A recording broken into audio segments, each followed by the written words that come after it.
Chat को open रखिएगा, उसमें चैट की ऑप्शन है, उस ऑप्शन को ओपन रखिएगा। कोई भी आपके क्वेश्चंस हैं, छोटा मोटा question in between if you want to ask, या अगर मैंने कोई क्वेश्चन पूछा, मल्टीपल चॉइस क्वेश्चन है, उसका ABCD आंसर करना है, तो चैट में आप मेंशन कर देंगे, मैं वहीं से देखता रहूंगा। ठीक है, चलिए let's start with the session. So this is demo session. So first let's try to understand what the exam looks like. The exam is divided into two parts. Obviously SAT के शुरू से ही, ये बहुत पुराना एग्जाम है, करीब 100 years old exam है, 1910s के आसपास से स्टार्ट हुआ था। तो इसके हमेशा दो सेक्शन रहे हैं। लास्ट ईयर ये एग्जाम डिजिटलाइज हो गया है, उससे पहले पेपर बेस्ड एग्जाम होता था। तो डिजिटलाइज होने के बाद क्या हुआ है, they are two sections anyway. जैसे हम बात कर रहे हैं English and mathematics, right? Pen ले लेते हैं, pen is there, okay. So we have one section that is English, the another section is mathematics.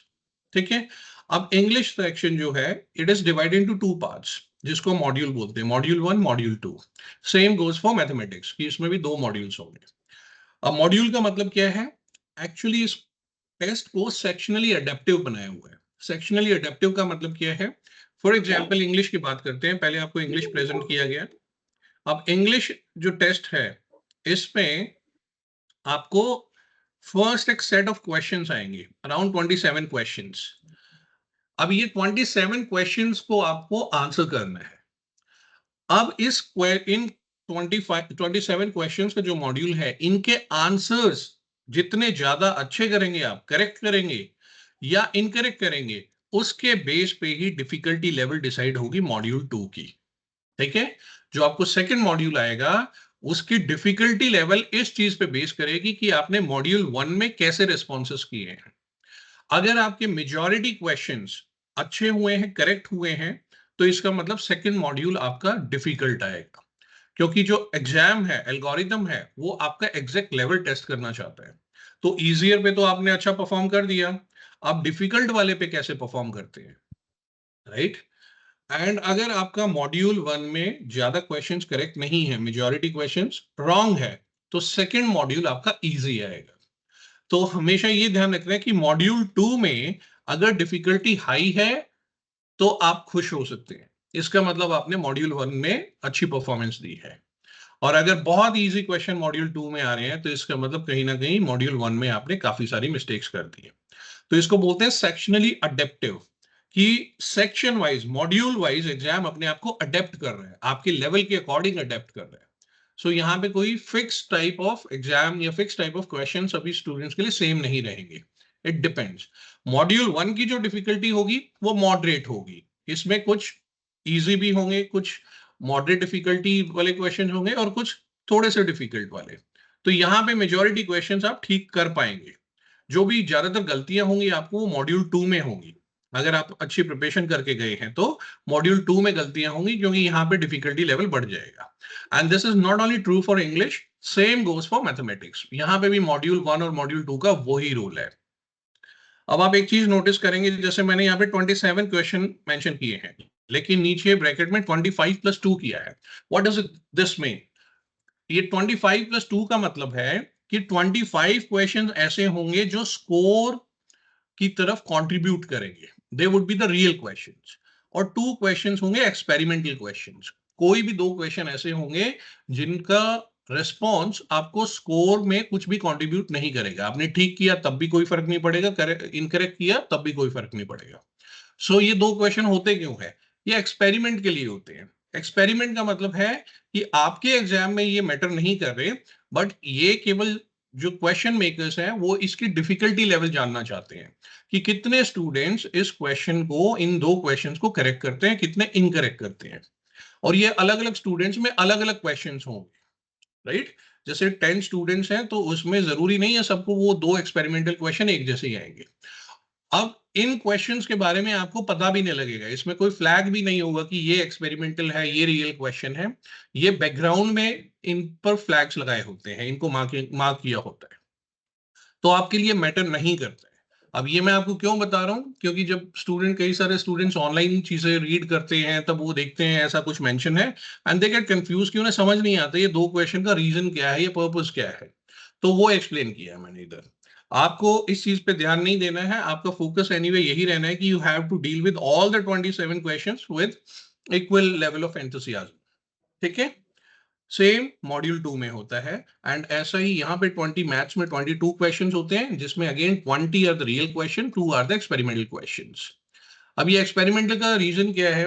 देखो इंडिया में क्या होता है कि डिफिकल्टी जब हम बोलते हैं ना कि भाई लेट्स से कि मैथमेटिक्स का एक क्वेश्चन बनाओ, डिफिकल्ट बनाओ, मैं आपको बोलता हूं कि मेरे लिए एक डिफिकल्ट क्वेश्चन बनाओ, तो हमारी जो मेंटेलिटी है वो है उस क्वेश्चन में बड़े बड़े कॉन्सेप्ट, हाई एंड कॉन्सेप्ट्स, जो भी मतलब एडवांस कॉन्सेप्ट्स है वो इंट्रोड्यूस कर दो।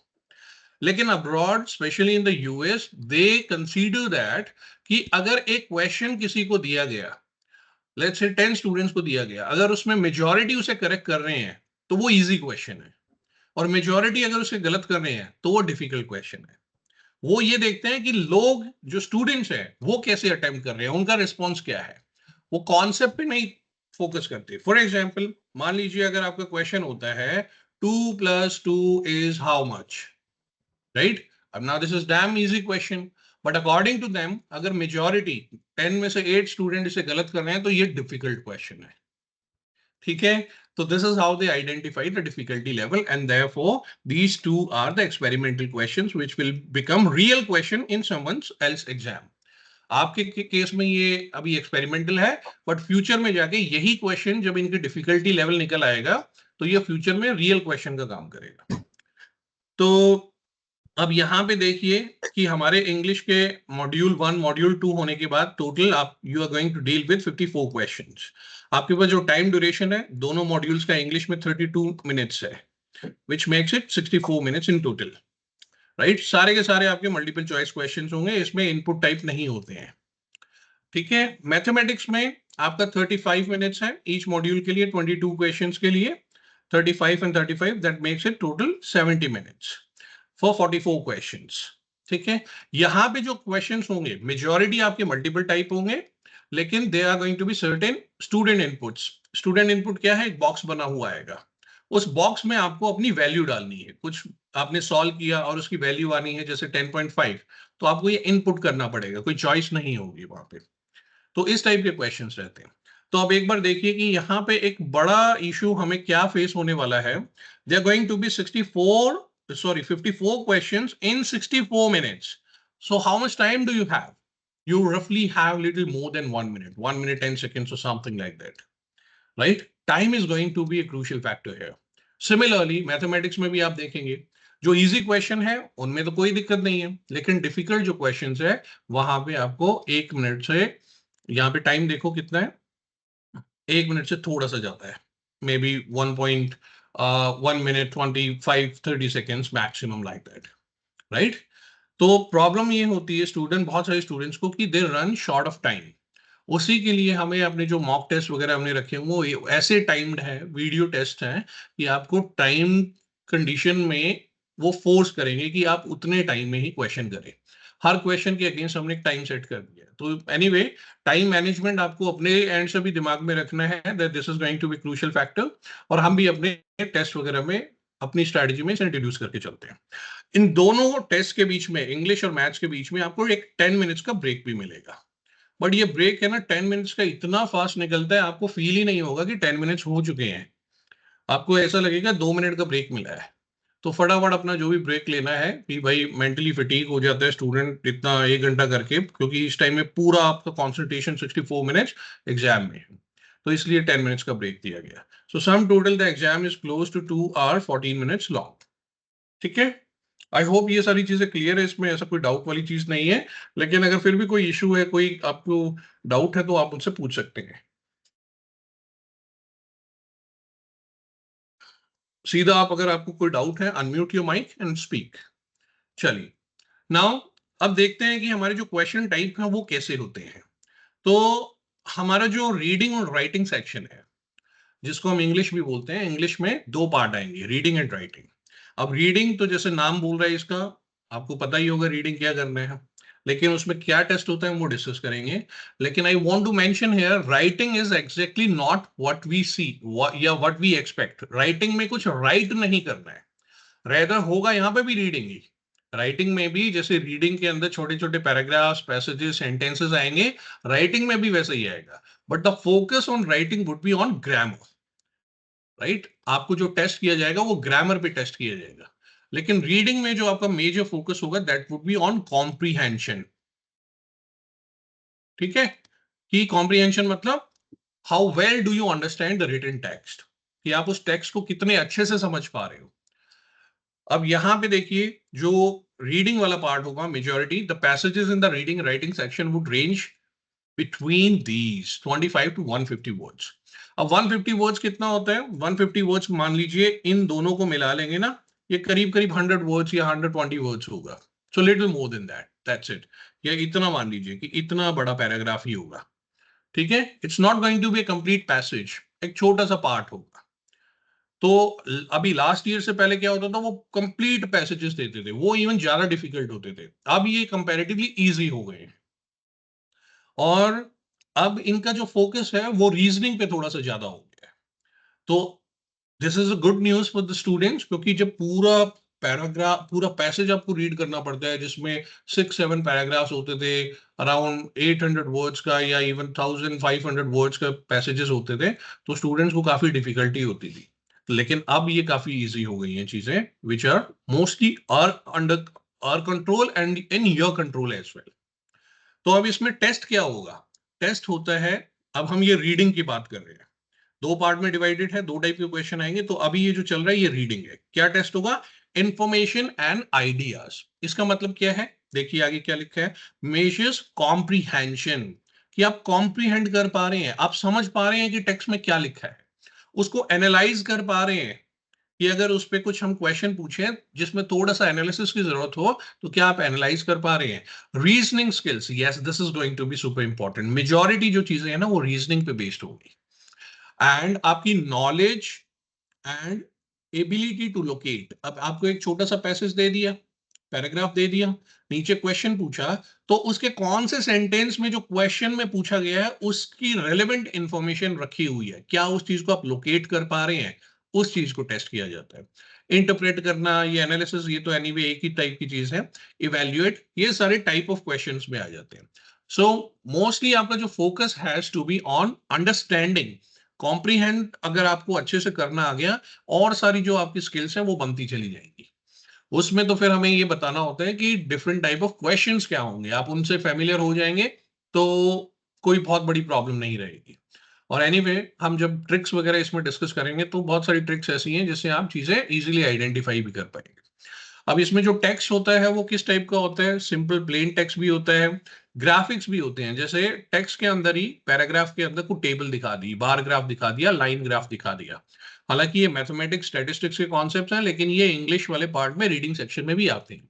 कि आपको कुछ टेबल दे दी जाएगी और उससे रिलेटेड फिर नीचे कुछ टेक्स्ट दे दिया और फिर उसी से रिलेटेड कुछ क्वेश्चन पूछ लिया, कि कौन से एक स्टूडेंट वगैरह दे दिए, कि कौन से स्टूडेंट्स का नंबर इस पर्टिकुलर कंट्री में सबसे ज्यादा है, किसका रेट ऑफ इंक्रीज ज्यादा है या डिक्रीज हो रहा है, समथिंग लाइक दैट। ठीक है, तो इंफॉर्मेशन एंड आइडियाज के जो क्वेश्चन है वो इस टाइप के होंगे, जिसमें major focus would be on comprehension and your reasoning skills. Now craft and structure. Craft and structure का मतलब है कि जो पूरा का पूरा पैराग्राफ है उसका स्ट्रक्चर कैसा है। अब कुछ, अब आगे जब हम एग्जांपल्स देखेंगे, अभी क्वेश्चन, रियल क्वेश्चंस देखेंगे तो उससे आपको अंदाजा हो जाएगा। लेकिन अगेन यहाँ पे क्या है, इट मेजर्स द कॉम्प्रीहेंशन। देखो वही चीज आ गई, comprehension, right? So comprehension is very important. अब मैंने कई जगह पे देखा है, कई सारे ट्यूटर्स या कोचिंग वगैरह है, वो बहुत चीप ट्रिक्स पे फोकस करते हैं कि सीधा सीधा आंसर आ जाए, लेकिन वो राइट तरीका नहीं है। That is not the right strategy. The focus always has to be on the comprehension, कि पूरे टेक्स्ट को आप अंडरस्टैंड करो, उस चीज की हैबिट डेवलप करो कि आप टेक्स्ट को समझ पा रहे हो। एंड देन थोड़ा बहुत फोकस होगा वोकेबलरी पे। अब वोकेबलरी है ना, अभी जैसे मैंने बताया लास्ट ईयर डिजिटलाइज हुआ है, उससे पहले 3-4 साल पहले एसएटी पहले भी चेंज हुआ था, न्यू एसएटी बोलते थे उससे। लेकिन उससे पहले जो था, let's consider it may be close to 2015 और 16 या उससे अर्लियर, तब वोकैब ऐसी होती थी कि आपको जो बहुत अनयूजुअल वर्ड्स होते हैं जो regular day to day life में यूज ही नहीं होते हैं, ना फॉर्मली ना इनफॉर्मली, उन वर्ड्स को टेस्ट किया जाता था। जैसे एक और एग्जाम होता है हायर एग्जाम, GRE, उसमें भी ऐसा ही होता है। अब ये बड़ा गंदा था कि जो वर्ड आपको लाइफ में यूज ही नहीं हो रहे हैं उनको क्यों टेस्ट करना है, राइट? उससे क्या आइडेंटिफाई होगा? तो बच्चों को बहुत सारे 2000 3000 वर्ड्स मगअप करने पड़ते थे, रटने पड़ते थे। रॉट लर्निंग पे चीजें फोकस थी। तो उसको काफी टाइम पहले ही चेंज कर दिया गया है और अभी भी वही चीज कंटिन्यू हो रही है। क्या? वोकैबुलरी इन कॉन्टेक्स्ट, कि आपको उल्टे सीधे अनयूजुअल वर्ड्स नहीं पूछे जाएंगे, आपसे ज्यादातर रेगुलर वर्ड्स ही पूछेंगे, लेकिन एक पर्टिकुलर कॉन्टेक्स्ट में उसका क्या मीनिंग निकल के आ रहा है उस पे ज्यादा फोकस होगा। एम्फेसिस इस चीज पे होगा कि क्या आप मान लीजिए कोई वर्ड है आपको उसका मीनिंग भी नहीं पता है, राइट, लेकिन आप एक कॉन्टेक्स्ट में अंदाजा लगा सकते हैं रिमेनिंग सेंटेंस के पार्ट को देख के कि यहाँ पे किसी पॉजिटिव टाइप का वर्ड आना चाहिए या नेगेटिव टाइप का वर्ड आना चाहिए, और उससे आप एलिमिनेट कर पाएंगे। तो इवन आपको वोकैब का मतलब नहीं पता है, still you can take educated guesses. तो वोकैबुलरी वाला पार्ट भी हमारे लिए बहुत आसान हो गया है अभी पिछले कुछ सालों से। तो यहाँ पे the focus would be on vocabulary in context. Then analysis synthesis, वो सारी वही चीजें हैं, reasoning skills, knowledge, blah blah blah, ये सारी चीजें वही रहेंगी। ये टाइप ऑफ क्वेश्चन जब हम एग्जाम्पल देखेंगे तब आपको ज्यादा समझ आएगा। But the focus, the point is कि जो टेस्टिंग हो रही है वो किस चीज पे हो रही है, कि एग्जाम स्ट्रक्चर को देख रहा है कि क्या आप स्ट्रक्चर ऑफ पैराग्राफ समझ पा रहे हैं कि कैसे ये बिल्ड किया गया है, इसको अगर आगे फर्दर डेवलप किया जाए तो कैसा बनेगा, एंड ब्ला ब्ला ब्ला, वो सारी चीजें। अब यहाँ पे सब कुछ सीखने की जरूरत नहीं है, मोटा मोटी समझ आ गया, वेरी गुड। ज्यादा चीजें आपको समझ आएंगी 80-90% थ्रू एग्जाम्पल्स। चलिए आगे बढ़ते हैं। अब क्या होगा? और एक्सप्रेशन ऑफ आइडियाज। अब ये एक्सप्रेशन ऑफ आइडियाज क्या होता है? measures the ability to revise text to improve the effectiveness of written expression। जैसे इस टाइप ऑफ क्वेश्चंस में क्या होते हैं, कुछ पार्ट को अंडरलाइन कर दिया और आपको बोला गया कि भाई अगर इस अंडरलाइन पार्ट को मुझे और बेटर बनाना है तो नीचे 4 चॉइसेस में से कौन सा बेस्ट है, राइट? तो अगेन इंपॉर्टेंट यहाँ पे क्या है, दो ही चीजें हैं, कॉम्प्रीहेंशन एंड रीजनिंग, जो हमने पीछे बात की। अब ये एसएटी ये सारी चीजें डाल के कुछ भी बोलता रहे, that doesn't matter, ultimately everything gets down to comprehension and reasoning, कि आपका लॉजिक ठीक हो और आप कॉम्प्रीहेंड कर पा रहे हैं। ठीक है। नाउ ये स्टैंडर्ड इंग्लिश कन्वेंशंस जो है, this is the grammar part, ये हमारा राइटिंग वाला सेक्शन है। ठीक है। अभी तक ये रिमेनिंग जो 3 चीजें हम देख रहे थे कि क्या टेस्ट हो रहा है, ये मैं अभी आपको क्या बता रहा हूं, व्हाट इज टेस्टेड, कि जो एसएटी है वो क्या कौन सी चीजों पे आपको टेस्ट करना चाह रहा है। तो ये चीजें हमने जैसे कॉम्प्रिहेंशन वाली देखी थी, एंड दिस इज राइटिंग। अब राइटिंग जो है ये बेस्ड है ऑन ग्रामर, तो यहाँ पे ग्रामर रूल्स। तो अपना जो टारगेट होगा ना, ये राइटिंग के जितने भी क्वेश्चन है, ये टिपिकली अराउंड 11 to 13 क्वेश्चन आते हैं, ये एवरी सिंगल क्वेश्चन करेक्ट होना है, क्योंकि grammar is what, grammar is entirely based on certain rules, just like mathematics. तो इसमें तो we can not afford to even mark a single question incorrect, ये तो हमारा ठीक होना ही होना चाहिए, राइट? प्रॉब्लम कुछ ये आती है, जो रीडिंग वाला पार्ट है और रीजनिंग जो है, ये कुछ महीने में बहुत ज्यादा बिल्ड नहीं होती है। मतलब there would be definitely certain improvement, लेकिन 2-3 महीने में ऐसा तो नहीं है आपकी रीडिंग हैबिट बहुत ज्यादा इंप्रूव हो जाएगी, अनटिल एंड अनलेस आप एक्स्ट्रा ऑर्डिनरी एफर्ट्स डालते हैं। तो रीडिंग में फिर भी कुछ ना कुछ गलतियां हो जाती हैं। अब रीडिंग में क्योंकि गलतियां होती हैं, और ये पैटर्न मैंने बहुत टाइम से मैं आइडेंटिफाई भी कर रहा हूँ, नोटिस भी कर रहा हूँ, तो इसलिए हमने अपनी स्ट्रेटजी में एक पार्ट ऐड किया है कि भैया अपना राइटिंग सेक्शन तो 100% करेक्ट होना है। ठीक है। चलो, एक ये बात होगी। अब आगे बढ़ते हैं। कोई क्वेश्चन है, डाउट है कभी भी, जैसे मैंने बोला, you can ask in between itself.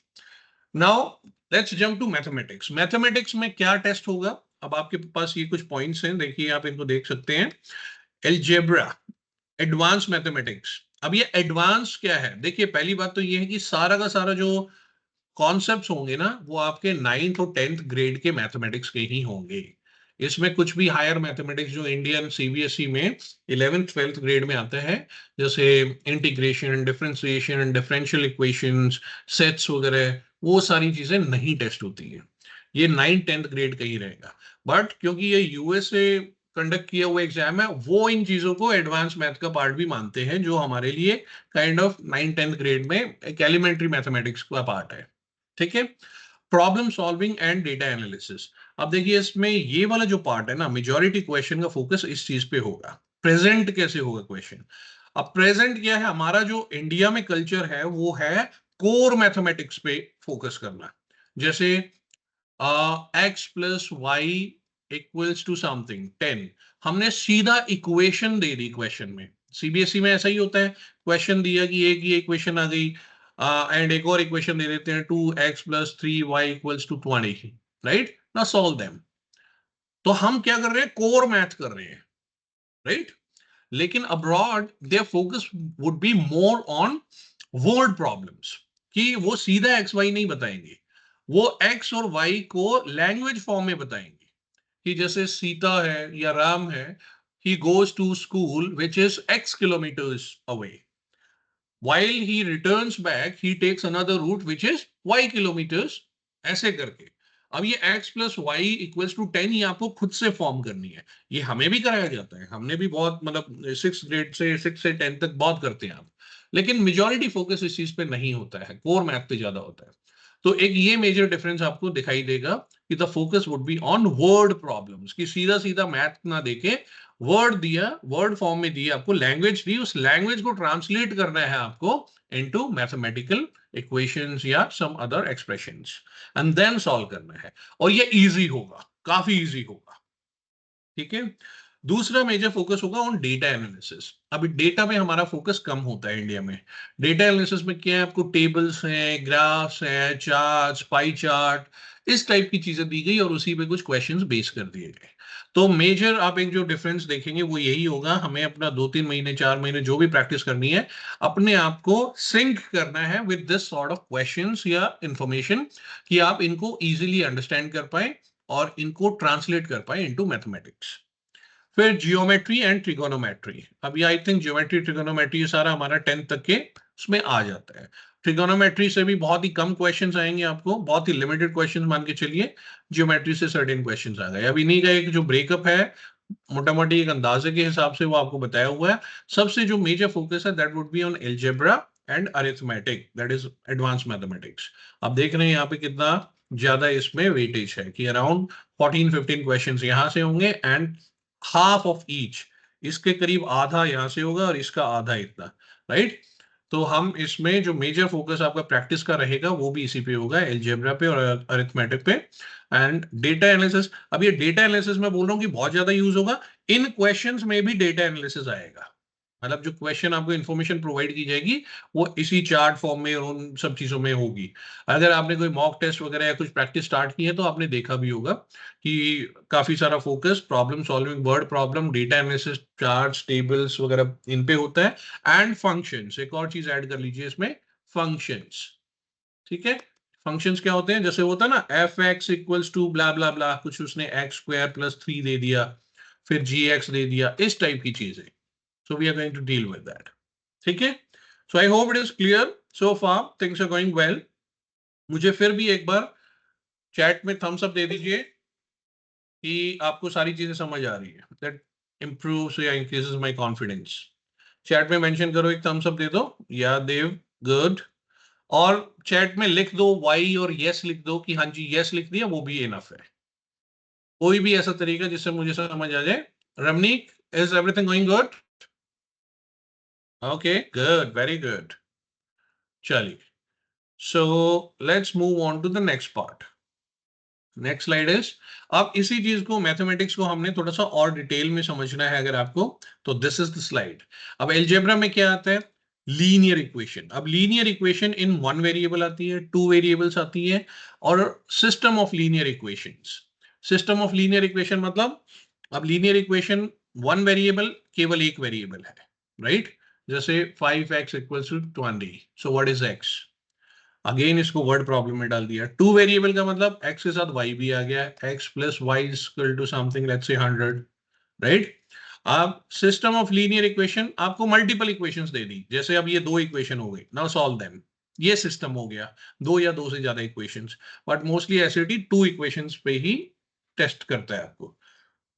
फिर लीनियर फंक्शन, कि ये जो सिंगल वेरिएबल या टू वेरिएबल में थे, इनके फंक्शंस, मतलब जब आप इनको ग्राफ में प्लॉट करोगे तो कैसा नजर आएगा, क्या बनेगा उनका। एंड ऐसे ही इनइक्वालिटीज, अब ये तो इक्वेशन है, इक्वेट कर रहा है, इसकी जगह पे अगर मैं ग्रेटर देन, इक्वल टू या लेस देन ऐसी कुछ वैल्यू साइंस बीच में ऐड कर दूं तो वो इनइक्वालिटीज हो जाती हैं। रहेगा वही वन वेरिएबल टू वेरिएबल, लेकिन इक्वेशन की जगह उसे इनइक्वालिटी में कन्वर्ट कर दिया। तो ये है अलजेब्रा, जहां से आपका एक major focus around 13 to 15 questions lie कर रहे थे। अब एडवांस मैथमेटिक्स में क्या होता है, equivalent expressions, non linear equation, system of equations, non linear functions, ये सारी चीजें हैं। ये खैर सारा कंप्लीट नहीं है, कॉम्प्रिहेंसिव नहीं है, इसके अलावा भी कई सारे कॉन्सेप्ट्स वगैरह या टॉपिक्स रहेंगे, जैसे रेशियो एंड प्रोपोर्शन। एक बार देख लेते हैं नेक्स्ट स्लाइड में है या नहीं है। Oh yeah, we have mention that problem solving में। तो यहाँ पे क्या होगा, इक्विवेलेंट एक्सप्रेशंस की एक तरीके से जो एक्सप्रेशंस हैं, जो मैथमेटिकल एक्सप्रेशंस या पॉलिनोमियल्स वगैरह होते हैं, उनकी बात हो रही है।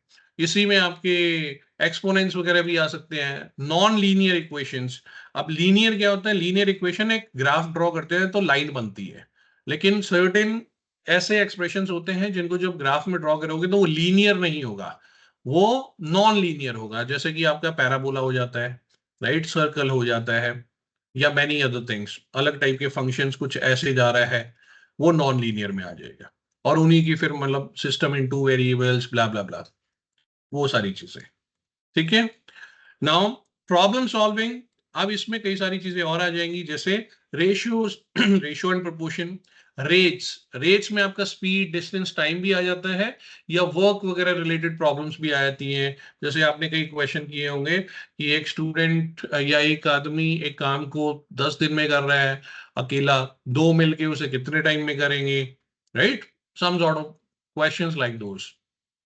फिर यूनिट्स वगैरह पे बेस्ड, कि भाई किलोमीटर पर आवर है, जैसे आपको क्वेश्चन में दिया, लेकिन जो चॉइसेस दी वो आपको मीटर पर सेकंड में दी, या किलोग्राम्स में पूछा, और फाइनली जो चॉइसेस मिली आपको मिलीग्राम्स वगैरह में, कि ये कन्वर्शन यूनिट्स वगैरह के कन्वर्शन आने चाहिए।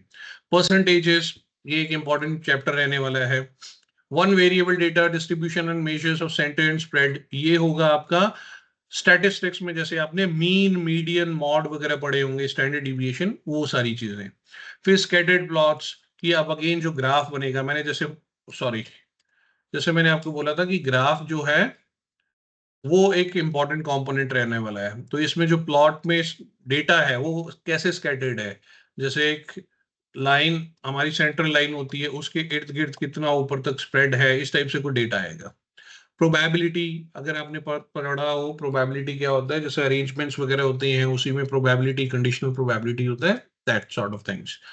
एंड कुछ सैंपल स्टैटिस्टिक्स वगैरह दे दिए, उससे इन्फ्रेंसेस निकालना, मार्जिन ऑफ एरर, ये सारी चीजें हमारा प्रॉब्लम सॉल्विंग डेटा एनालिसिस में आएगा। लेकिन यहाँ पे जो नंबर ऑफ क्वेश्चन थे 5 to 7 नहीं, इसको ज्यादा मान के चलिए, क्योंकि ये अंडर, ये जो चीज मैं आपको बता रहा हूँ, ये हालांकि हमने इसके ऊपर क्वेश्चन तो 5 to 7 रखे थे ना, लेकिन ये जो नीचे कॉन्सेप्ट्स हैं ये ओवरलैप हो रहे हैं। ये हमारे एल्जेब्रा और अरिथमेटिक वाला जो पार्ट है एडवांस वाला, उन दोनों में भी टेस्ट होंगे, क्योंकि ये टाइप ऑफ क्वेश्चन ऐसा नहीं होता ना कि ये क्वेश्चन पूरा ही रेशो पे बेस्ड है, ये रेशो के साथ साथ स्ट्रेट लाइन पे भी बेस्ड हो जाए, दो कॉन्सेप्ट साथ में टेस्ट हो रहे हैं, राइट, लाइक दैट। चलिए, then we have geometry and trigonometry. आपको एनीवे पता ही होगा ज्योमेट्री में क्या होता है।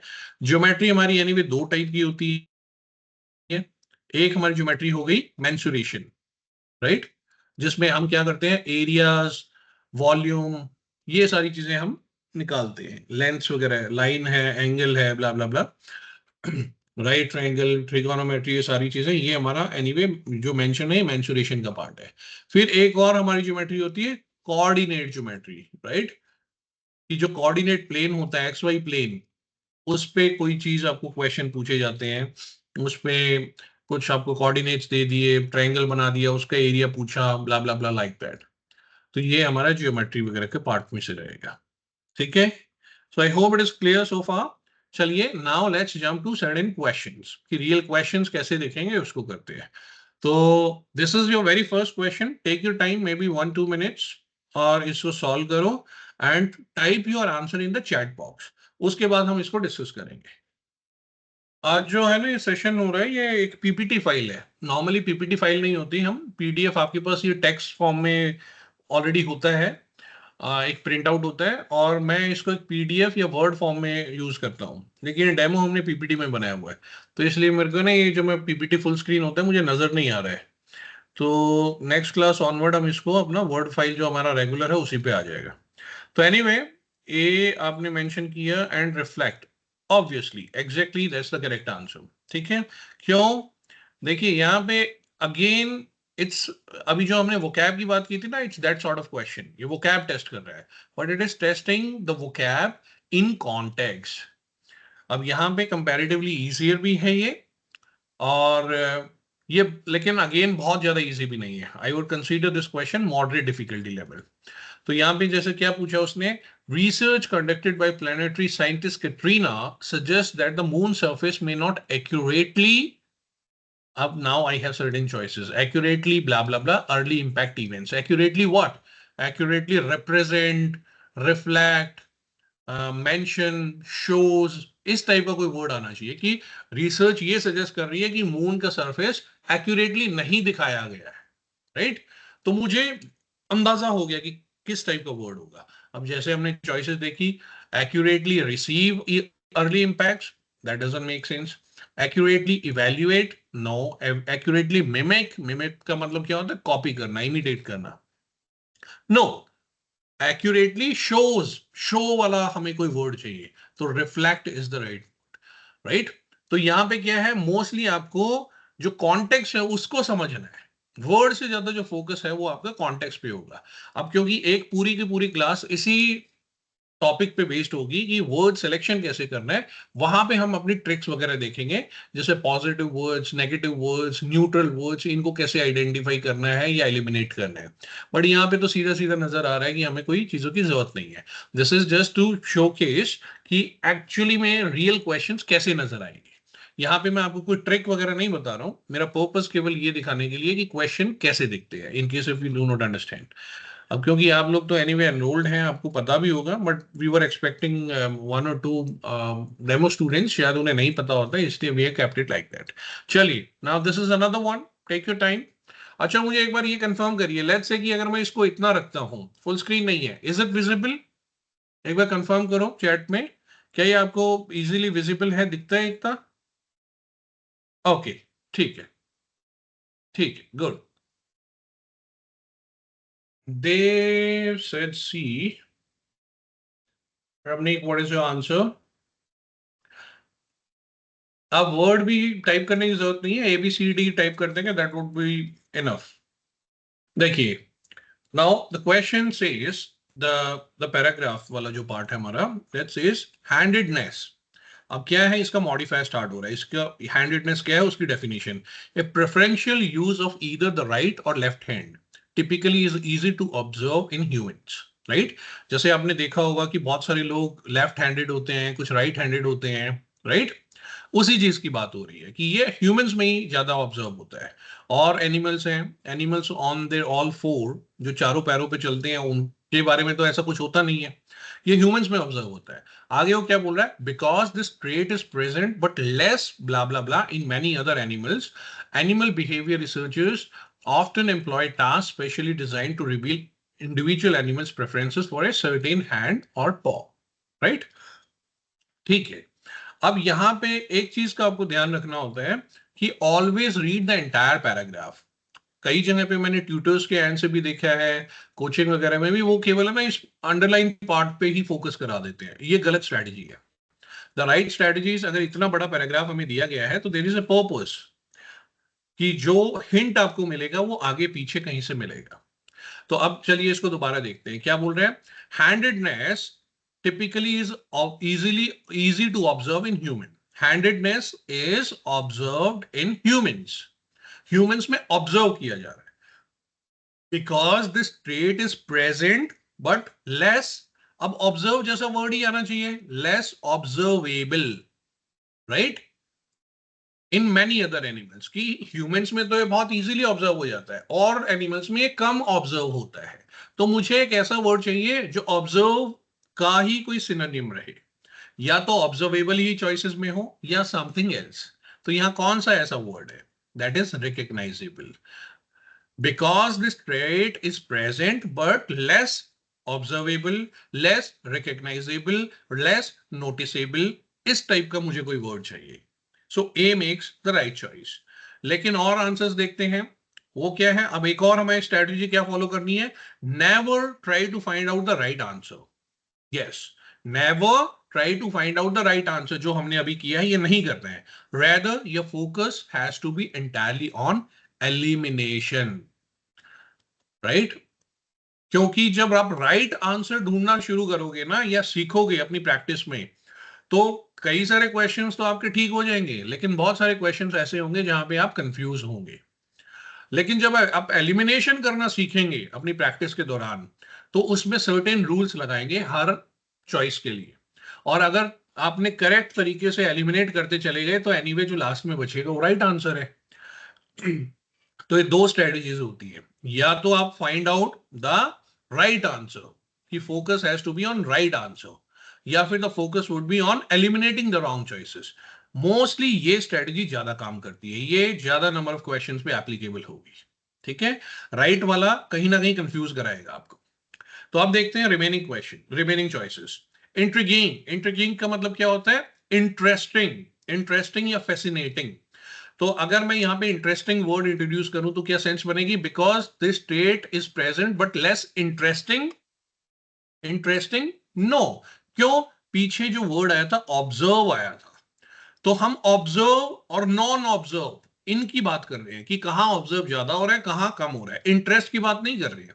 अगर यहां पे इंटरेस्ट रिलेटेड कोई वर्ड होता कि ह्यूमंस में ये ज्यादा इंटरेस्टिंग होता है और एनिमल्स में कम इंटरेस्टिंग होता है या कम फैसिनेटिंग होता है, तो हम इस वर्ड को रखते। लेकिन मेरा फोकस यहाँ पे कंपैरिजन है इन टर्म्स ऑफ ऑब्जर्वेशन, कि क्या वो ऑब्जर्व हो पा रहा है, राइट? तो इंट्रिगिंग तो नहीं हो सकता। अगेन सिग्निफिकेंट, सिग्निफिकेंट का मतलब क्या है? यूज पे फोकस हो गया। हमने यूज की बात नहीं की है, हमने की है ऑब्जर्व होने पे। क्या वो ऑब्जर्व हो रहा है? अगर होता कि ह्यूमंस में ये ज्यादा यूजेबल होता है, राइट, तब हम बोल सकते थे कि हाँ जी सिग्निफिकेंट करेक्ट होता। लेकिन अभी यूज के ऊपर तो बात आई ही नहीं है कि राइट या लेफ्ट हैंड का कितना सिग्निफिकेंट यूज है ह्यूमंस में और एनिमल्स में नहीं है। We are not talking about the use या importance, right? We are talking about notice कितना हो रहा है वो। एंड अगेन सी और डी, वो यूज वाला डी में भी जा रहा है। सो ये तीन हमने अगर एलिमिनेट कर दिए, will be left with the only one. अब इसको पुट करके देखेंगे, does it make sense? Yes, absolutely. ठीक है, मुझे एक बार कंफर्म करो whether you understand this completely और नॉट। टाइप करो चैट में यस और नो, यस या वाई टाइप कर दो, या एन या नो टाइप कर दो। I will understand. गुड, चलिए now let's move to the next one. Okay, इसको छोटा ही कर लेते हैं। या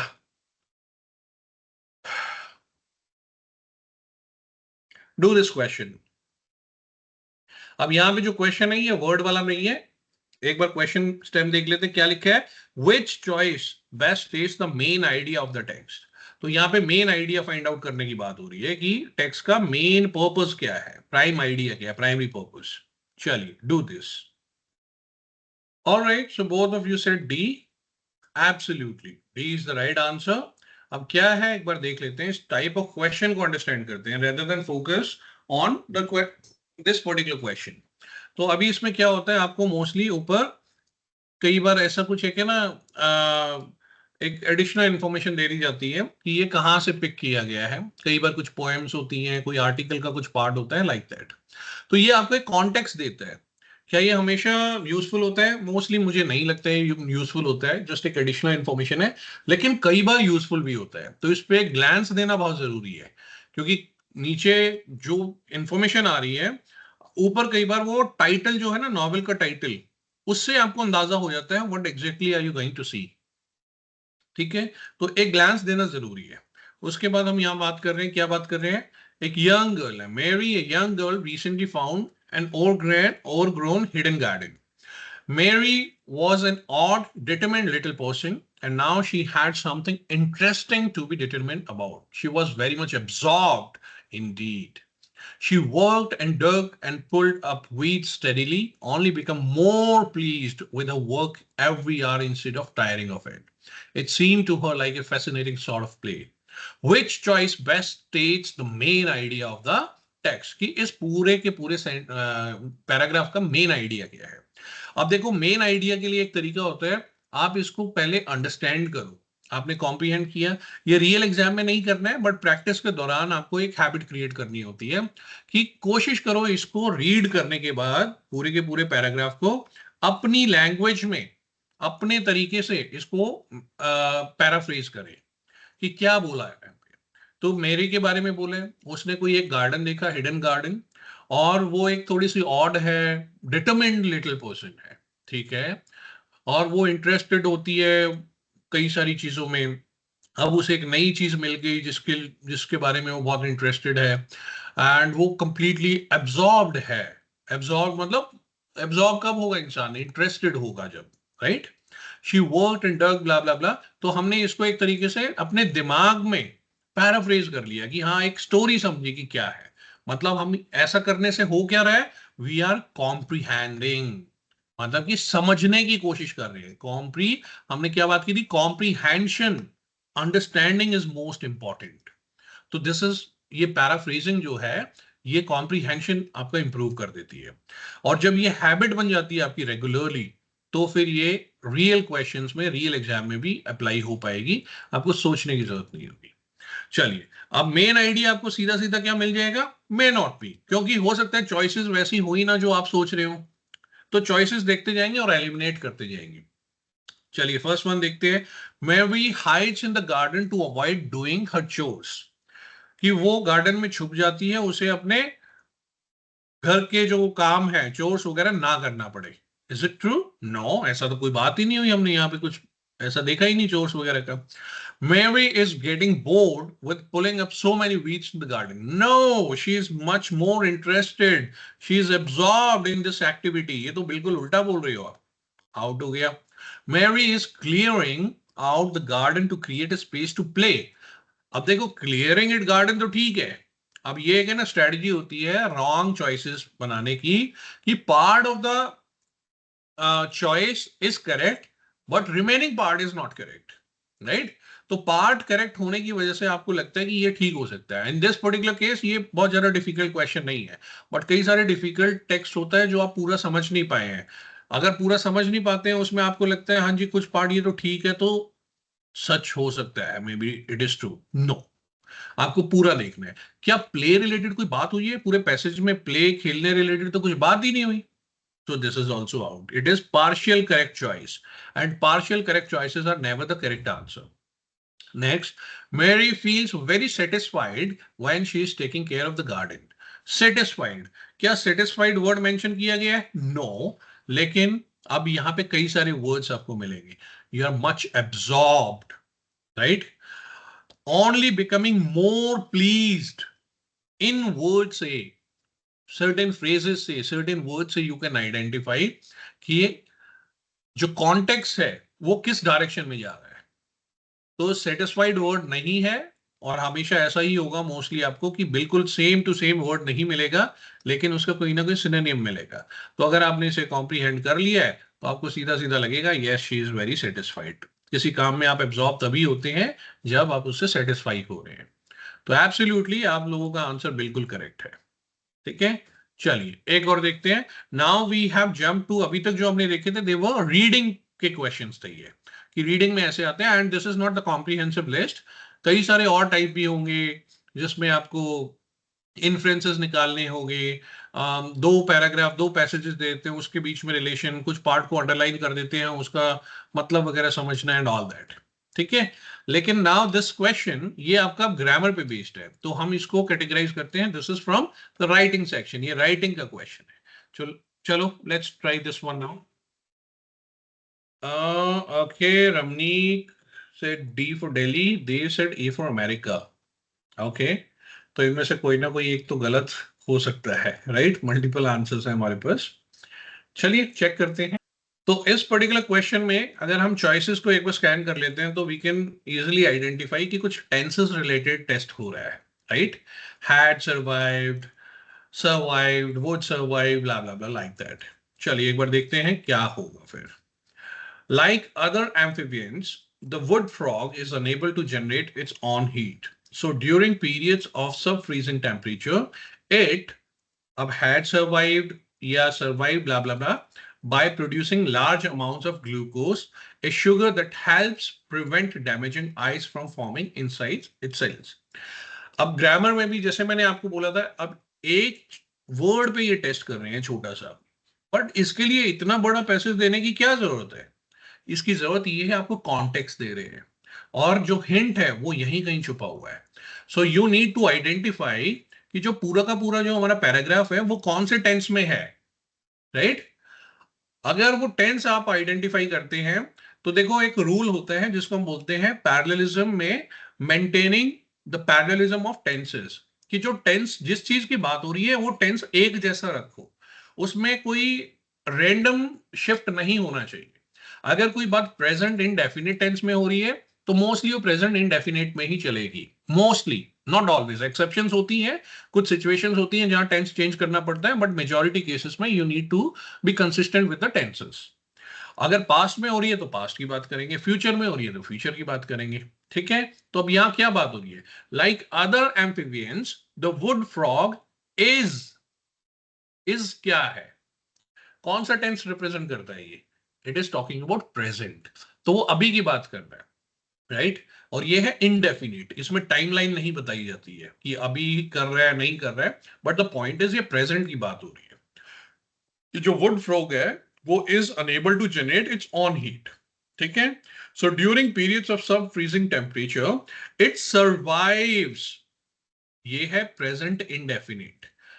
अब एलिमिनेट करना है, अब मैंने ये तो सीधा राइट आंसर बता दिया आपको, लेकिन हमारी प्रोसेस क्या रहेगी एलिमिनेशन की, कि भाई यहां पे अगर इज है तो हैड सर्वाइव चलेगा क्या? नो, हैड का मतलब तो हो गया पास्ट, पास्ट में भी ओल्डर इवेंट, नो, यहां तो पास्ट की कोई बात ही नहीं हो रही, अभी की बात हो रही है कि वुड फ्रॉग कैसे सर्वाइव करता है, राइट?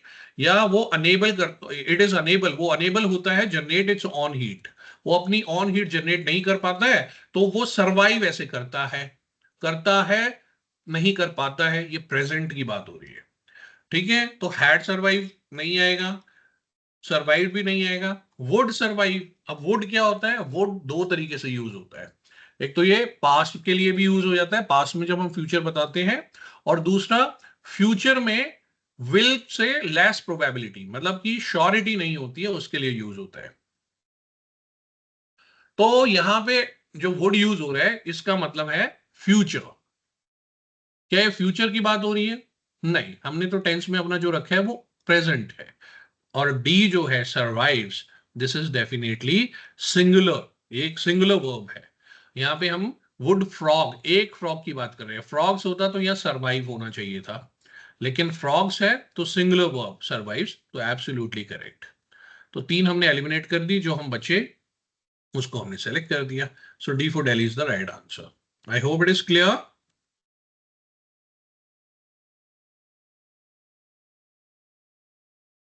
ऑल राइट, तो आप लोगों ने मेंशन किया है ए फॉर अमेरिका, गुड। तो एक बार इसको देखते हैं, इसका क्या मतलब है। Literary agents estimate that more than half of all non-fiction books credited to a celebrity or other public figure are in fact written by ghostwriters. अब ये कौन होते हैं? इसका modifier, professional authors who are paid to write other people's stories but whose names never appear on book covers, ठीक है? Who are paid to write other people's stories, ठीक है? अब जैसे हम फर्स्ट उस पे आए, अब यहाँ पे क्या फोकस है? पोसेशंस पे है, ये एक चैप्टर आता है हमारा पोसेशंस एंड प्लूरल्स, उस पे बेस्ड है। तो अब रिमेनिंग चॉइसेस हैं उनको देखते हैं। ए में हमें कोई मिस्टेक नजर आई, पीपल्स स्टोरीज, और लोगों की स्टोरी, दूसरे लोगों की stories, this make sense. But first answer जब आपको ऐसे मिल जाए तो नेवर रश, यहाँ एक बड़ी गड़बड़ हो जाती है, बच्चे कई बार रश करके आंसर मार्क करके आगे निकल जाते हैं। एंड समटाइम्स एक बेटर चॉइस होती है नीचे। अगर आप उन्हें स्कैन करके सारी चॉइसेस को देख के अगर मार्क करते हैं तो आपको अपनी गलती भी आइडेंटिफाई हो जाती है। In this particular case anyway, just आपको किसी टाइप की टेंशन ना हो, इसलिए yes, A for America is the right answer. लेकिन रिमेनिंग चॉइसेस क्यों करेक्ट नहीं है? पीपल्स स्टोरीज, अब ये जो पीपल्स है, ये मेरा यहाँ पे देखो, हमें ऐसे केस में है ना, who are paid to write other, मुझे एक नाउन चाहिए यहाँ पे, ठीक है, और इस नाउन का एक एडजेक्टिव भी हो सकता है, पोसेशन वगैरह भी दिखाया जा सकता है। तो ऐसा भी चल जाएगा कि केवल नाउन हो या एडजेक्टिव प्लस नाउन हो, ठीक है, ये दोनों केसेस काम कर सकते हैं। तो अब यहाँ पे ऑब्वियसली दो वर्ड हैं, तो केवल नाउन तो नहीं होगा, क्योंकि दो वर्ड, कभी भी नाउन या एडजेक्टिव दो वर्ड नहीं होते, वो सिंगल वर्ड होता है। अगर दो वर्ड होते हैं तो उसे हम फ्रेज बोलते हैं। तो यहाँ पे फ्रेज की रिक्वायरमेंट नहीं है, या तो केवल नाउन चाहिए या एडजेक्टिव एंड नाउन। तो यहाँ पे नाउन एक वर्ड नहीं है, दो वर्ड है, तो ऑब्वियसली ऊपर वाला केस है, एक एडजेक्टिव आ रहा होगा, एक नाउन। और एडजेक्टिव नाउन में हमेशा पहले हमें एडजेक्टिव चाहिए होता है पोसेशन की केस में, और फिर नाउन चाहिए होता है। तो यहां पे देखिए, स्टोरीज नाउन हो सकता है, यस। ये अपॉस्ट्रोफी एस जब भी लगता है ना, ये कभी भी नाउन नहीं होता है। जैसे मैं बोलता हूं ना राम्स, तो राम्स कभी भी नाउन नहीं है, राम इज ए नाउन।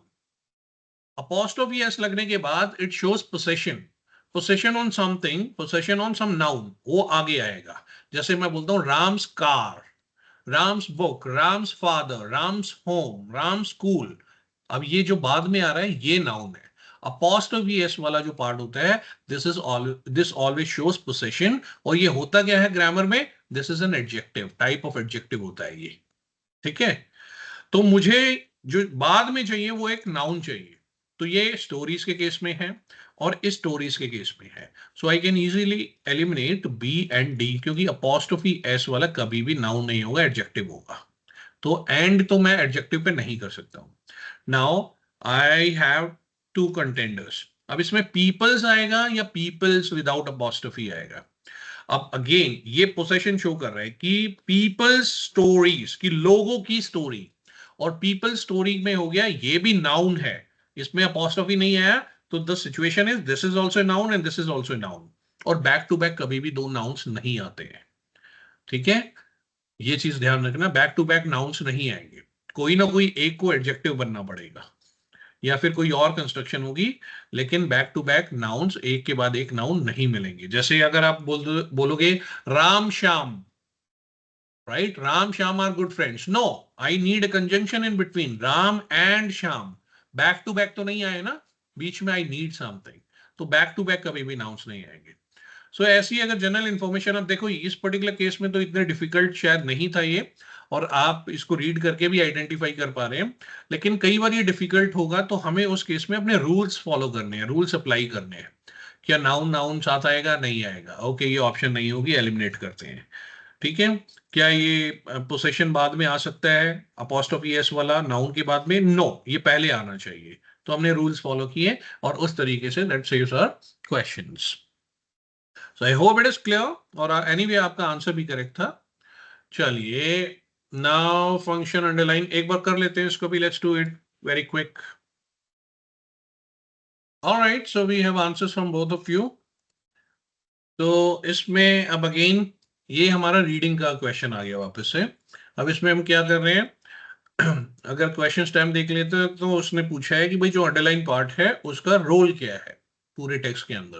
तो एक बार फटाफट देख लेते हैं। Some bird species don't raise their on chicks, okay, instead adult females lay their eggs on other nest, ठीक है, next to another bird special species on eggs, ठीक है। कुछ बर्ड्स अपना कुछ बर्ड स्पीशीज अपने चिक्स को खुद से रेज नहीं करते हैं, वो दूसरों में अपने एग्स डाल देते हैं, दूसरों के घोंसलों में, right. Female cuckoos, now this is the example, female cuckoos have been seen quickly laying eggs in the nest of other bird species when those birds are out for looking for food, ठीक है। After the eggs hatch, the non-cuckoo parents will typically raise the cuckoo chicks as if they were the offsprings, even if the cuckoos look very different from other chicks. Wow, interesting fact, कैसा लग रहा है?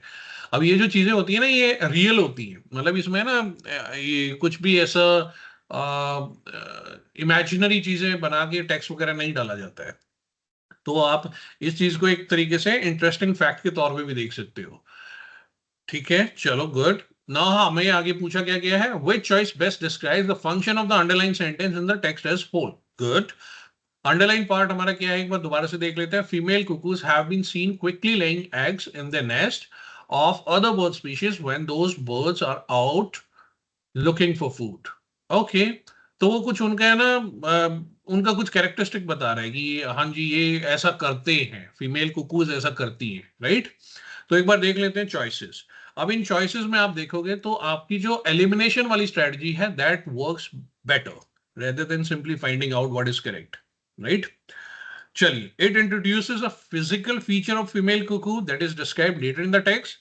कोई female physical structure की बात हो रही है फीमेल कुकू की? नो, रेदर उनके कुछ बिहेवियर रिलेटेड बात हो रही है कि वो कैसे बिहेव करते हैं, या उनकी कोई स्ट्रैटेजी रिलेटेड बात हो रही है कि उनको अपने बच्चों को पालने के लिए, नरिश करने के लिए वो क्या स्ट्रैटेजी फॉलो करते हैं, समथिंग ऐसा कुछ बात हो रही है। तो फिजिकल फीचर तो बिल्कुल ही आउट है, नॉट जी, गलत। It describes the appearance of the Kuku nest mentioned earlier in the text. कि कुकू का नेस्ट कैसा होता है, उसकी कुकू नेस्ट की अपीयरेंस की बात हो रही है? No, again wrong. It offers a detail about how female cuckoos carry out the behavior discussed in the text. Okay, that makes sense, but I am not going to mark it still. अभी मुझे I have to check the other option as well. Maybe कुछ better मिल जाए. It explains how other birds react to the female cuckoo behavior discussed in the text. It explains how other birds react to the female cuckoo behavior. Female cuckoo behavior के बारे में नहीं कर रहा है. एक कुछ पार्ट मेंशन कर रहा था कि आगे जो बात हो रही है, the non-cuckoo parents will typically raise cuckoo chicks as if they were their own offspring, right?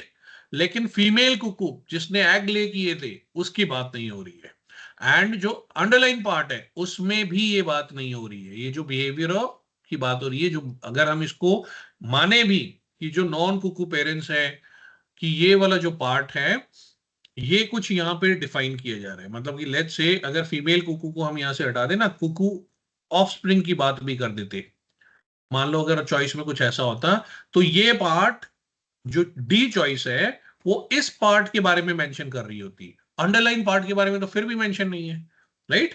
तो ये भी गलत है। Yes, C is definitely the right answer. ठीक है, okay, you are going good, आपके आंसर्स बिल्कुल ठीक आ रहे हैं बच्चों।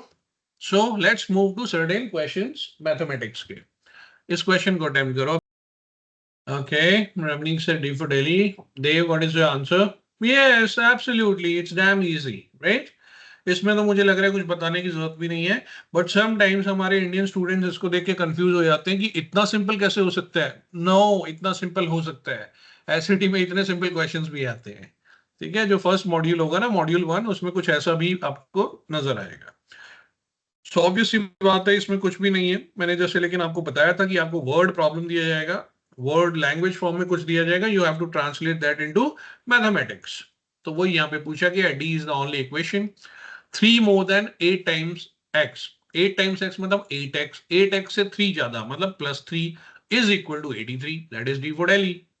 आई don't think even I need to discuss this, right. चलिए, now look at this one, do it guys. Okay, so we got two answers, A and C.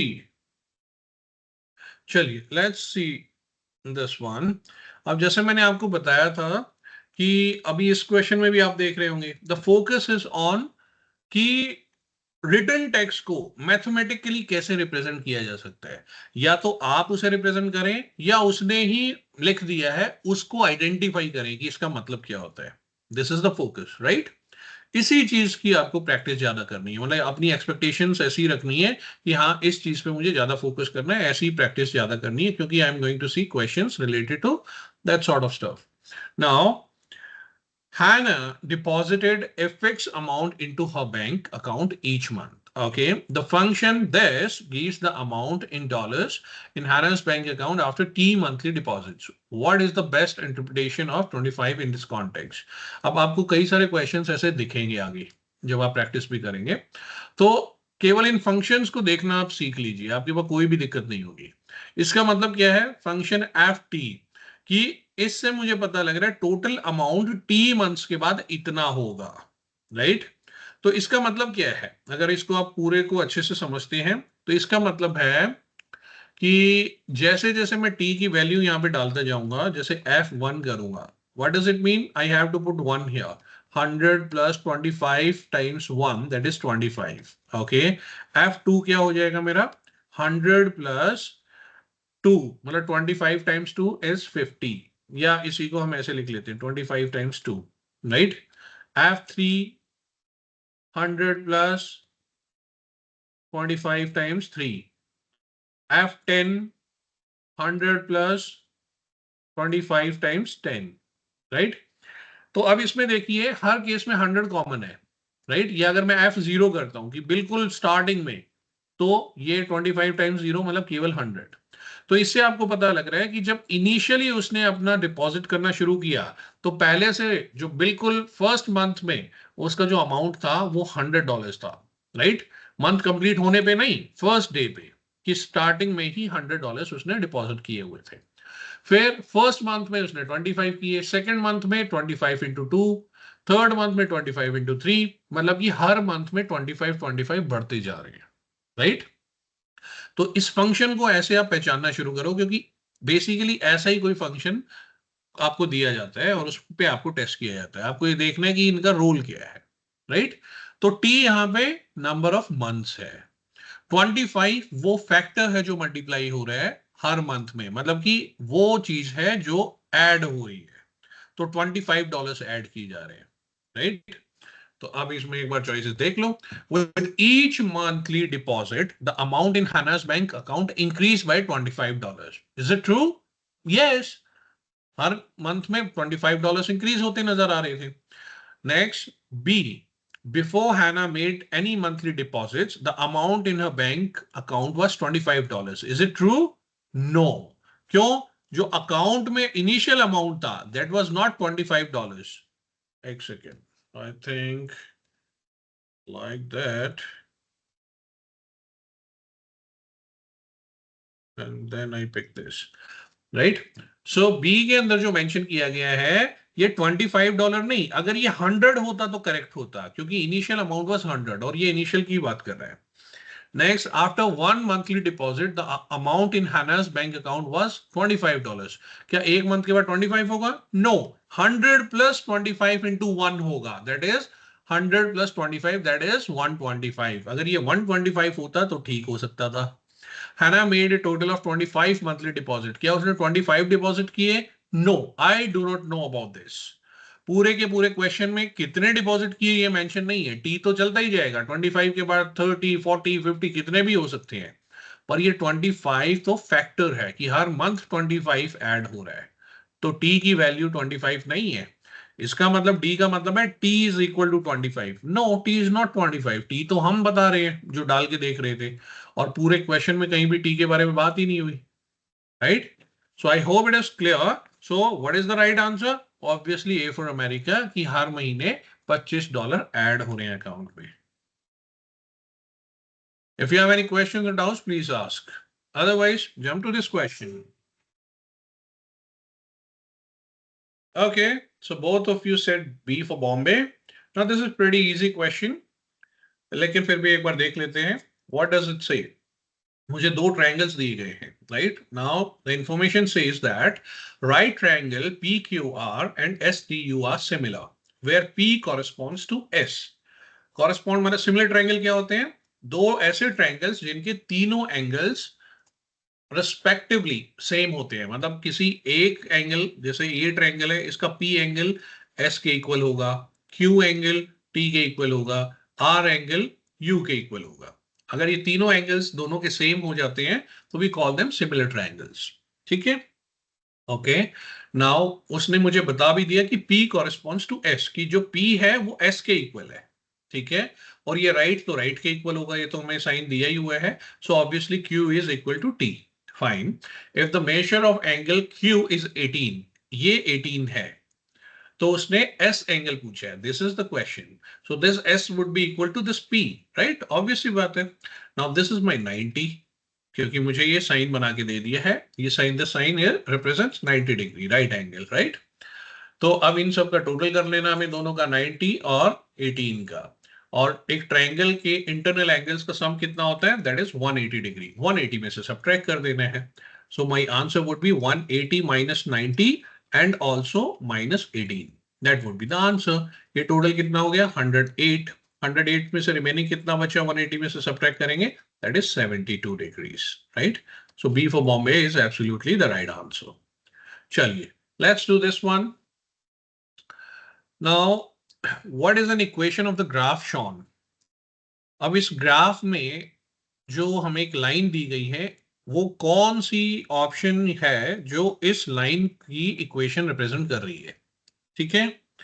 तो अब देखिए क्या होता है, हमारी जो ये जो इक्वेशंस दी गई हैं, these are slope intercept form, right. Slope intercept form क्या होता है, y is equal to M X plus B या सी में कुछ भी मेंशन कर देते हैं कांस्टेंट। अब ये रिप्रेजेंट क्या करते हैं, ये रिप्रेजेंट करते हैं बी इज, जो ये आपको कांस्टेंट होता है, this is the Y intercept.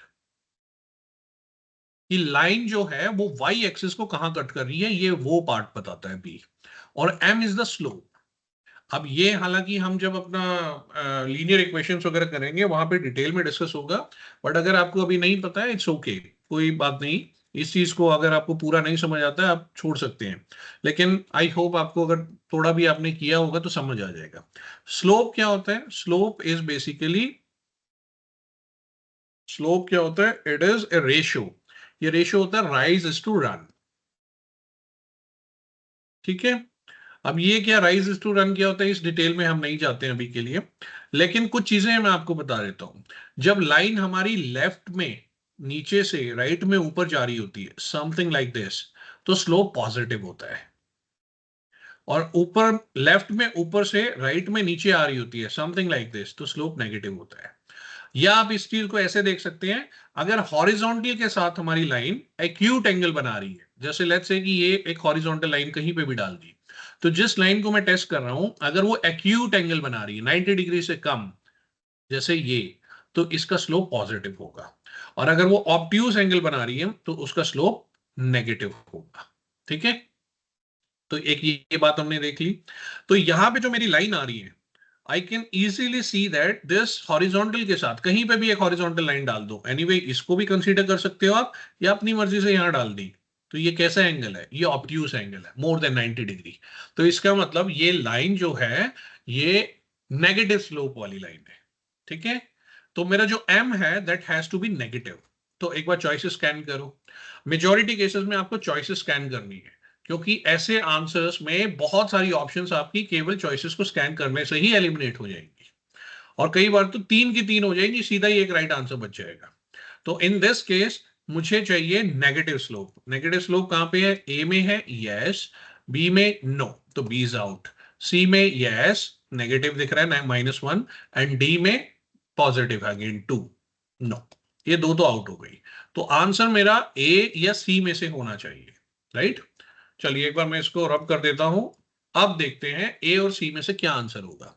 अब देखो एक चीज, मैं ना इस लाइन को एक बार यहां पे एक लाइन बना के आपको दिखाता हूं, उससे आपको और अच्छे से क्लियर हो। Okay, erase all and then we pick pen, ठीक है। नाउ नाउ एक यहां पे एक लाइन क्रिएट करते हैं, लेट्स से लाइक दिस, ठीक है। कैसा स्लोप होगा इसका, पॉजिटिव, राइट। अब अगर ये लाइन मेरी कुछ ऐसी है, इसमें ये जो बॉक्सेस है ना इक्वल टाइप के नहीं है, मतलब ये स्क्वायर होने चाहिए थे, ये रेक्टेंगुलर फॉर्म में है।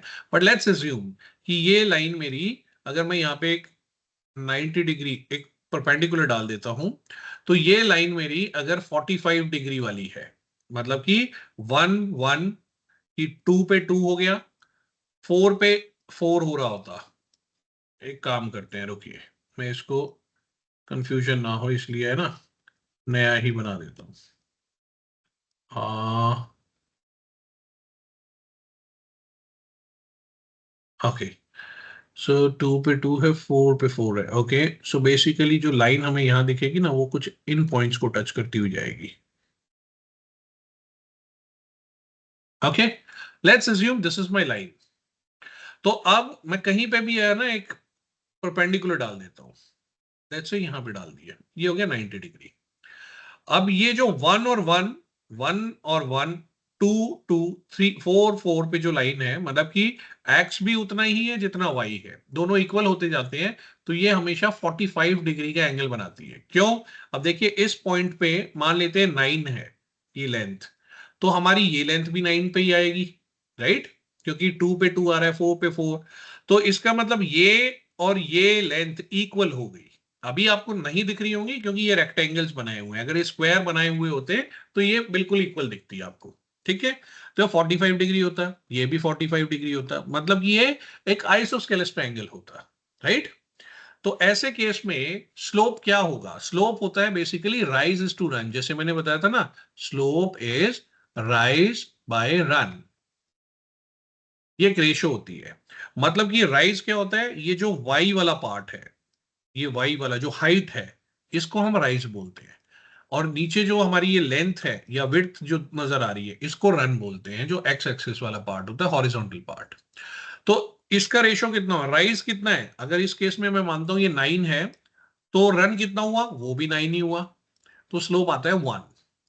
तो कहने का मतलब क्या है कि जब एक ऐसी लाइन जो 45 डिग्री का एंगल बनाती है, तो उसका स्लोप होता है 1, क्योंकि जितना उसने एक्स चला उतना ही वाई चला, तो जो रेशियो स्लोप का निकल के आएगा वो तो हमेशा 1 ही होगा। आप इसको यहां पे अगर ये हॉरिजॉन्टल लाइन बना के, वर्टिकल लाइन बना के देख लेते, तो आपको दिख जाएगा ये 4 है तो ये भी 4 है भाई, राइट? तो स्लोप आएगा 1। तो अब इस वाली लाइन को देखो आप, आपको मैं इसलिए समझा रहा हूं क्योंकि ये समझाने में टाइम लग रहा है, लेकिन अगर आपको ये चीजें पता होती तो इस क्वेश्चन में I think you can solve this question with in 20 seconds. क्यों? नेगेटिव स्लोप देखना है। फिर एक चीज देखो, नेगेटिव में जितना ये इधर चला है एक्स हॉरिजॉन्टल पे, उतना ही ये वर्टिकल पे भी चला है, right? 8 8, what does it mean? कि ये जो मेरा 90 डिग्री का एंगल अगर मैं यहां पे बनाऊं, तो ये 45 45 ही होगा। जैसे एक तरीके से इस वाले ट्रायंगल को मैंने उठा के इधर इन्वर्ट करके रख दिया है, राइट? तो जो एंगल बन रहा होगा ये 45 45 ये सेम होगा। मतलब कि स्लोप में क्या है, राइज और रन, जितना 2 चला तो इधर भी 2, 4 चला तो इधर भी 4, लाइक दैट। तो मेरी जो रेशियो निकल के आएगी वो क्या होगी? 1:1, right?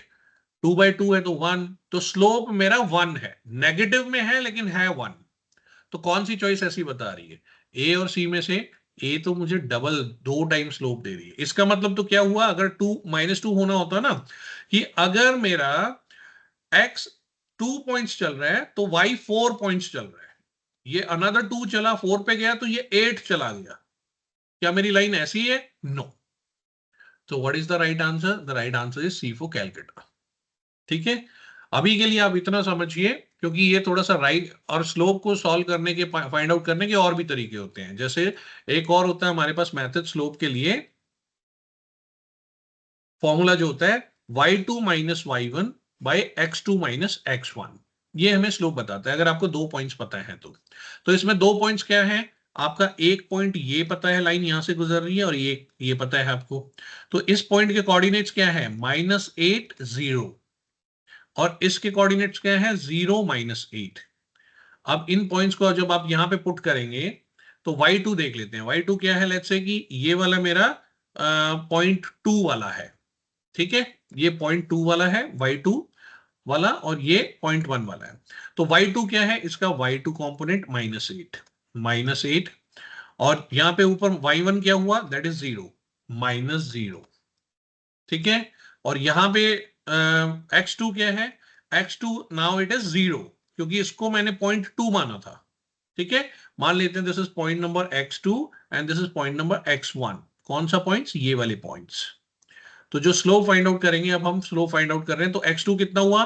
x2 is 0, and x1 कितना हुआ? -8, लेकिन एक माइनस पहले भी है, तो माइनस ऑफ -8, राइट? तो ये कितना हो गया? -8 divided by +8, so what it is? -1। तो this is how I can even calculate the slope. मान लीजिए अभी तो जैसे मैंने ट्रायंगल वाला जो बताया था, ये तो सीधा सीधा एक शॉर्टकट था, लेकिन अगर ये लाइनें ऐसे नहीं गुजर रही होती, 2 पे 2 कवर नहीं हो रहा होता, इसके 2 पे इसका 3 हो रहा होता, तो कैसे करते हैं आप? यू यूज ये स्लोप का फॉर्मूला कि 2 पॉइंट्स फाइंड आउट करें और उससे स्लोप निकाल लिया। So my slope has to be -1, तो -1 मेरा केवल इसी चॉइस में है, and therefore C is the right answer. मुझे एक बार कंफर्म करो वेदर यू अंडरस्टूड दिस और नॉट। ओके, चलिए लेट्स डिस्कस दिस वन। अब इस क्वेश्चन में क्या बोला गया है? Right triangle has sides of length 2√2, 6√2 and √80 units. What is the area of the triangle in square units? Alright, सो यहाँ पे क्या मेंशन किया गया है? राइट ट्रायंगल, तो यहाँ पे एक 90 डिग्री है। तो राइट ट्रायंगल में क्या होता है? आपकी 2 आर्म्स होती हैं और एक हाइपोटेन्यूज होता है, राइट? और हाइपोटेन्यूज की लेंथ सबसे ज्यादा होती है, राइट? तो अब इसमें से हमें नहीं पता कौन हाइपोटेन्यूज है। अब यहाँ पे तो देखने से नजर आ रहा है, लेकिन हो सकता है कि आपको देखने से नजर ना आए। तो उस केस में आप क्या है, इनकी सारी लेंथ्स को एक फॉर्म में कर ले, अंडर रूट में ही कर ले। तो अंडर रूट में करने के लिए मुझे क्या करना पड़ेगा? इस वाले को अगर अंडर रूट लेके जाना है, 2 का स्क्वायर करके इससे मल्टीप्लाई करना है। सो एक्चुअल में अगर इसे अंडर रूट में डालना है तो क्या होगा? 2 का स्क्वायर दैट इज 4, 4 टाइम्स 2 8, तो ये बन गया मेरा अंडर रूट 8। ये कितना हो गया? 6 times 6 square that is 36, 36 time 2 is 72, right? तो ये मेरी 3 लेंथ है। तो इन 3 लेंथ में हाइपोटेन्यूज कौन हुआ? जो सबसे बड़ा है, that is under root 80, right? तो इसका मतलब ये दोनों जो लेंथ है मेरी गिवन है, ये मेरे आर्म्स हैं। इनमें से कोई एक ये हाइट होगी, कोई मेरी ये बेस होगी, राइट? अब मेरा फॉर्मूला क्या होता है एरिया का? एरिया ऑफ ट्रायंगल क्या होता है? That is half into base into height, right? अब इसमें बेस और हाइट ये हैं, अगर मैं इनको पुट करता हूं फॉर्मूला में तो क्या होगा? 2√2 एंड 6√2, 2 से 2 कैंसिल हो गया। नाउ आई हैव 6 और under root 2 and under root 2 multiply करके क्या होगा? 2, so 6 times 2 that makes it 12। 12 is going to be the right answer. तो ये तो बहुत आपने थोड़ा सा टाइम ज्यादा लिया है इसमें, it was not a difficult question. I hope it is clear. कोई क्वेश्चन है, डाउट है तो आप पूछ सकते हैं। In case not, let's jump to the next one. Okay, this is based on modulus, absolute value. अब इसका आंसर क्या होगा बताइए? ओके, x इक्वल्स टू 15 आप लोगों का आंसर है। एक बार चेक करते हैं, लेट्स ट्राई दिस क्वेश्चन। तो एब्सोल्यूट वैल्यू या मॉड्यूलस ये क्या होता है? बेसिकली एक फंक्शन होता है, राइट? ये x के आगे ये 2 बार्स अगर लग जाती है आगे पीछे, तो इसका मतलब ये फंक्शन है। ये फंक्शन क्या करता है?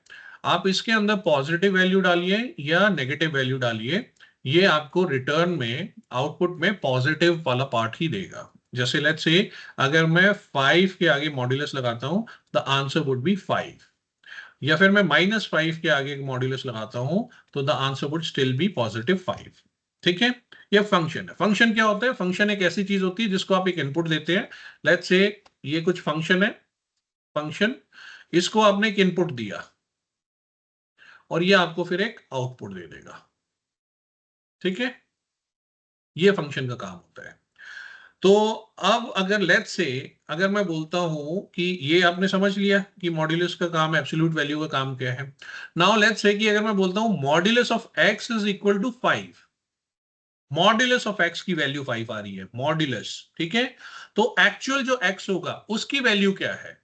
तो इसकी दो पॉसिबिलिटी है कि एक्चुअल x जो है वो मेरा 5 भी हो सकता है या वो मेरा -5 भी हो सकता है, क्योंकि x जब इसके अंदर गया इस फंक्शन में तो उसने मुझे मॉड्यूलस लगने के बाद 5 दिया है। तो एक्चुअल x तो कुछ भी हो सकता है, 5 भी हो सकता है, -5 भी हो सकता है, राइट? दोनों चीजें हो सकती हैं। तो अब इस केस में अगर हम देखते हैं तो मेरा जो मॉड्यूलस है x-5 वाला पार्ट, x-5 के आगे मॉड्यूलस है, तो इसका मतलब x-5 पूरा का पूरा मॉड्यूलस के बाद तो 10 आ रहा है, ठीक है, लेकिन x-5 जो मैंने ब्रैकेट में डाला है x-5, अगर मैं इसको y कंसीडर कर लूं, लेट्स से मैं इसको पुट कर देता हूं एज y, x-5 की वैल्यू y, तो क्या बन जाएगा? Modulus of y, right, equals to 10। तो ये जो y है इसकी दो पॉसिबिलिटी हो सकती है, या तो मेरा ये y जो कि x-5 के इक्वल है, या तो ये 10 है या फिर ये -10 है, राइट? तो आप इससे भी सॉल्व कर सकते हैं, x माइनस 5 इक्वल्स टू 10 या x minus 5 equals to minus 10।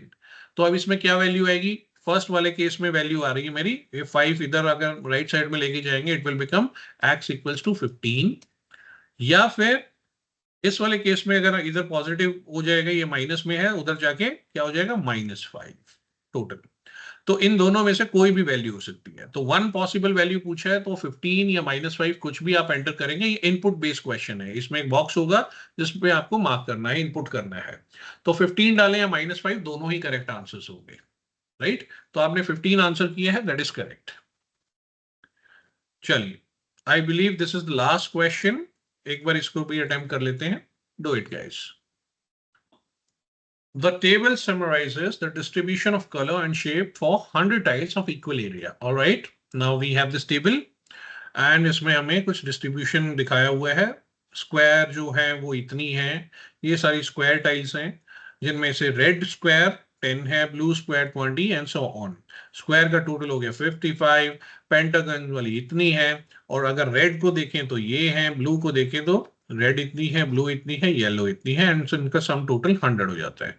ये बेसिकली ओवरलैपिंग सेट्स है, ठीक है। Now the question is, if one of these tiles is selected at random, what is the probability of selecting a red tile? कि red tile के chances क्या है? तो probability पूछी है। तो प्रोबेबिलिटी क्या होती है? प्रोबेबिलिटी हमारी होती है, जो फॉर्मूला बोलता है, that is favourable cases by total number of cases, right? तो जब आप पिक कर रहे हैं, कितनी टाइल्स में से पिक कर रहे हैं? 100, तो टोटल केसेस तो हमारे हो गए 100, राइट? फेवरेबल कौन से हैं? फेवरेबल है जो आपको निकालना है, ठीक है। रेड पूछा गया है, तो रेड टोटल कितनी है? रेड का टोटल बन रहा है 30, right? So that makes it favourable cases. So my probability would be 30 by 100, या फिर इसको आप सिंप्लीफाई करेंगे, 0 कैंसिल आउट कर दिया, 3 बाय 10, ओके। और अगर डेसिमल में मेंशन करते हैं तो it is 0.3, that is my right answer, ठीक है। अब इसमें अगर पूछा होता कि स्क्वायर टाइल्स, रेड की जगह अगर उसने पूछा होता, if one of the tiles is selected random, what is the probability of selecting a square tile?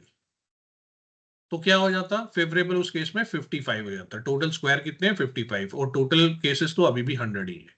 या अगर उसने पूछा होता ब्लू स्क्वायर टाइल्स, कि स्क्वायर होती लेकिन ब्लू वाली, तो स्क्वायर एंड ब्लू कौन सी है? That is 20, right? तो हमारा जो फॉर्मूला में अगर वैल्यूज पुट होनी होती वो होती 20 बाय 100, दैट मेक्स इट 0.2 या 1/5, ठीक है।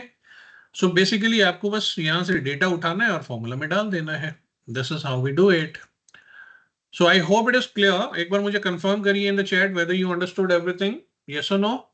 अब एक दो चीजें और देखते हैं। सी नाउ, एसिटी कितना इंपॉर्टेंट है। One of our students scored 1550 on the SAT, right? He got 9 admits, जिसमें से यूनिवर्सिटी ऑफ वॉशिंगटन जैसी, Seattle campus, Waterloo, top universities थी, and he got 100% scholarship at Michigan State. इनकी प्रोफाइल बहुत ही एवरेज प्रोफाइल थी, but still he could fetch 100% scholarship. उसका reason क्या था? The SAT score was very high. अगर एसएटी आपका काफी हाई होता है तो आपके एडमिशन के chances on and on top of that आपकी जो स्कॉलरशिप के चांसेस हैं वो बहुत हाई हो जाते हैं। So always remember, SAT is very important component. जब आप यूएस में स्पेसिफिकली अप्लाई करने का अगर आपके टारगेट्स हैं, तो SAT is a very important component, not only for admits या admission, rather for scholarships as well. Scholarships के लिए भी आपका SAT एक बहुत बड़ा रोल प्ले करता है, ठीक है। Similarly, you see this another guy, अब इनका स्कोर भी बहुत हाई था। अब इनको 60% स्कॉलरशिप मिली। That this was not in University of Illinois, some other university, but University of Illinois, Urbana-Champaign campus.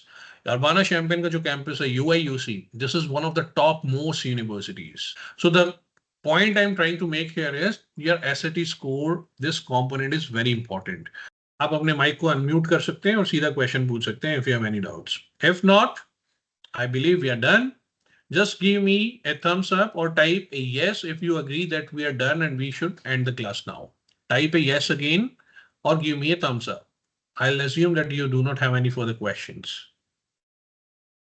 All right. So with this, let's end the session and we are going to meet soon again. Till then, take care. Bye bye, guys.